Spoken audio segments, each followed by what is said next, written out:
Hi, இன்றைக்கி பார்க்க போகிற ரெசிபினா பசலைக்கீரை பொரியல். அது எப்படி செய்யலான்ட்டு பார்க்கலாம். ஒரு 2 ஸ்பூன் எண்ணெய் சேர்த்துக்கலாம். அடுத்து வந்து கடுகு உளுந்தம்பருப்பு சேர்த்துக்கலாம். கடுகு உளுந்தம்பருப்பு வெடிச்சிருச்சுங்க. அடுத்து வந்து ஒரு பெரிய வெங்காயம் 2 பச்சை மிளகாய் சேர்த்துக்கலாம்.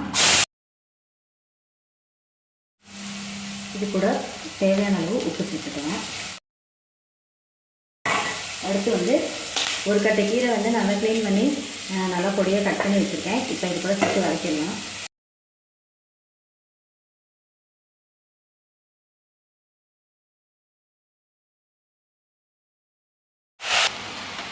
இதை வந்து ஒரு மூடி போட்டு ஒரு 5 நிமிஷம் வேக விட்டுக்கலாம். 5 நிமிஷத்தில் நல்லா வெந்துடும்.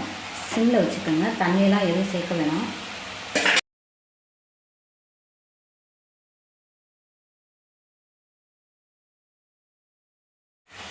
அஞ்சு நிமிஷத்தில் நல்லா ரெடி ஆகிடுச்சுங்க. இங்கே பாருங்கள் எந்த அளவுக்கு சுண்டி வந்துருச்சு. கீரையும் நல்லா வெந்துருச்சு.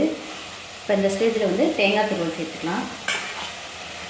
சீக்கிரமாக ரெடி பண்ணிடலாம். ஒரு ஹெல்த்தியான ரெசிபி. அவ்வளோதான்.